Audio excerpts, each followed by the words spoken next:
அப்படி கோபம்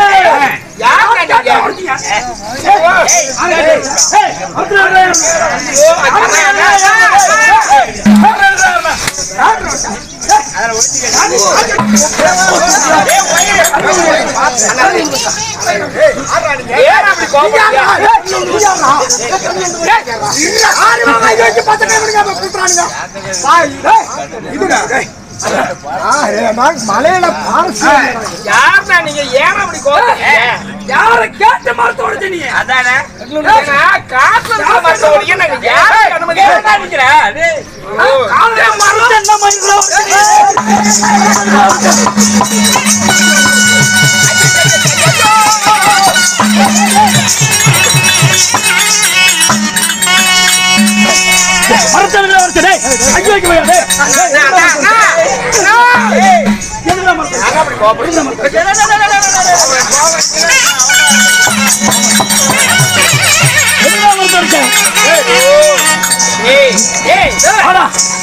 அம்மா ஏன் உன்ன பண்ணி சொன்னாங்க இப்பதானே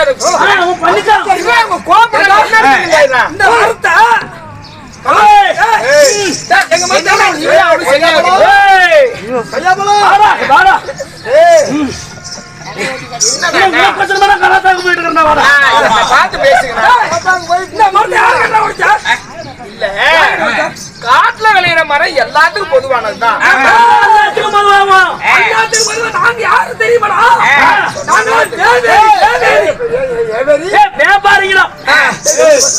கருவாட்டு வியாபாரிங்க உடச்சு விடுவாங்க. இந்த மரத்தை உடைச்சது ஏன் எங்க சண்டைக்கு வரீங்க? தம்பி சின்ன பையன் கருவாட்டு வியாபாரிகள் நாங்க வியாபாரத்துக்கு போயிட்டு இருந்தேன். இந்த நெவுளுக்கு இங்கதான் உட்காந்து சாப்பிடுவோம். இப்படி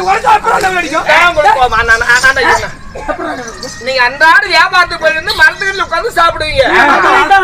சாப்பிடுவோம் தெரியாம வரைக்கலாமா? சரி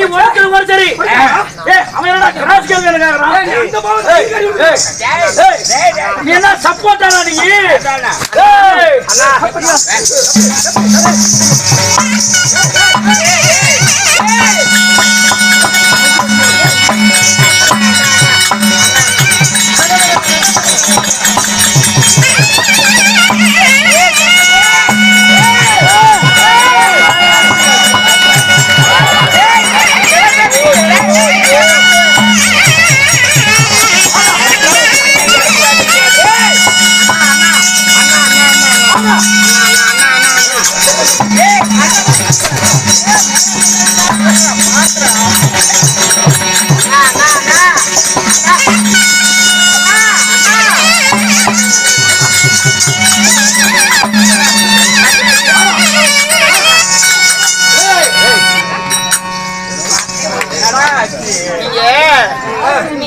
கோபப்பட்டதெல்லாம் சரிதான்.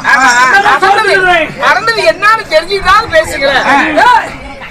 ஏன்னா உங்க வீட்டு பாக்க பகையை இங்க தீர்த்துக்கிறீங்க. அவன் என்னோட வந்தவன் தானா? என்னடா உனக்கு பிரச்சனை? இந்த பை துணி மாதிரி இருக்கிறான். அண்ணா நாங்க அறியாமல் இந்த தவறு செஞ்சுட்டோம். நாங்க ஒடிச்ச தப்பு தானா? நாங்க புதுசா இன்னைக்கு வந்தோமா? எங்களுக்கு என்ன ஏதுன்னே தெரியல. நாங்கள் அறியாமல் ஒரு தவறு பண்ணிட்டோம். நீ போய் உட்காந்து சாப்பிடுங்க. சரி தம்பி, நீ தப்புன்னு சொல்லிட்ட. தப்புன்னு ஆமா ஒன்னு காலத்துல எப்பயுமே பார்த்ததே கிடையாது. நீ புதுசாகிறியா? ஆமா நீ யாரு? நீ நான் இன்னைக்கு புதுசு தானா? என்ன மட்டும் யாருன்னு கேட்டீங்கன்னா அப்படியே வாயடங்கி போயிருவீங்க. எங்க நாடு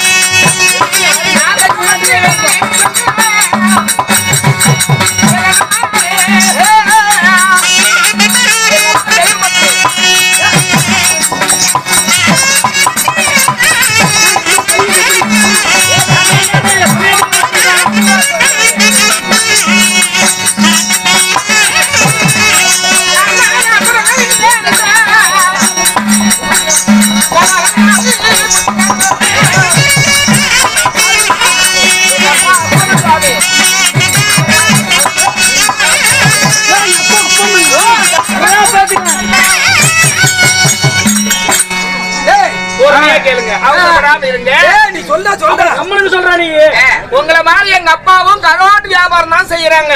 உங்க அப்பனா? ஆமா. நாங்க மதுரையில தான் வாழ்ந்துட்டு இருக்கோம். எங்க அப்பா அப்பண்ண சுவாமி, எங்க அம்மா தெய்வ பத்தினி.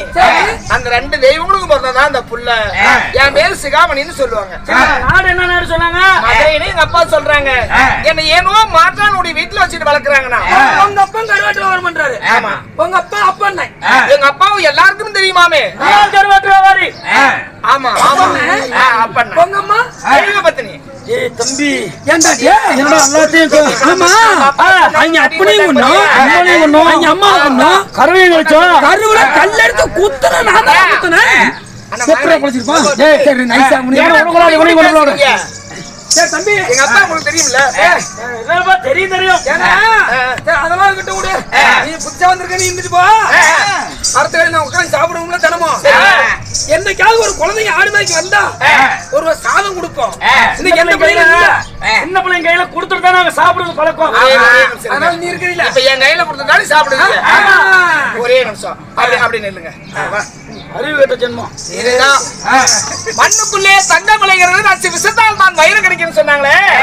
நாம இவ்வளவு நேரம் அவங்க விஷம் நினைச்சுமே, உண்மையிலே வைரம்டா.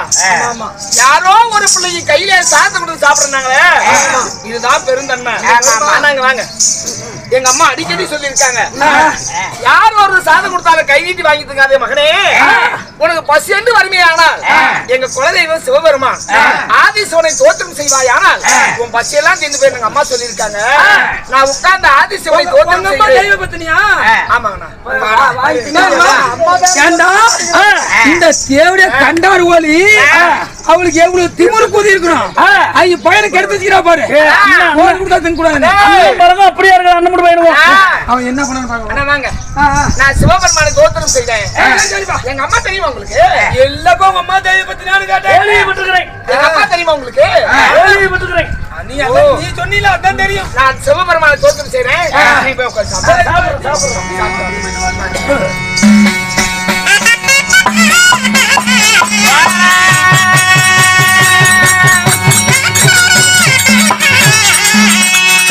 நீங்கள் செஞ்சதையாய் போட்டி திருமணம் எரிந்தாய் போட்டி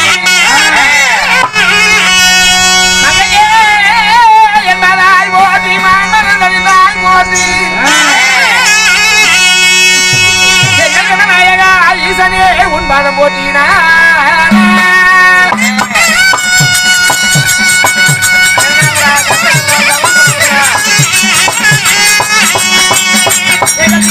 கங்க சதாதரனே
இப்ப நம்மள பத்தி எல்லாத்தையும் ஒரு விஷயம், நம்ம பழம் எல்லாத்துக்கும் இப்ப தெரியும்டா. அண்ணன் கொண்டோம் இப்ப மௌனம் கொண்டோம் கொலை பண்ட பண்ட ஆசையா இருக்கு. நம்ம இந்த வேலைக்கு போயிடலாமா?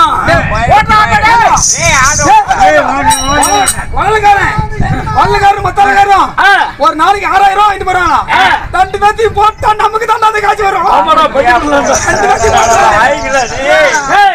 ஆடோட பசங்க ராவடி தாங்க முடியல. இவனை எடுத்து மூட்டையை கட்டி மரத்துல மாடி விட்டு போயிடலாம்.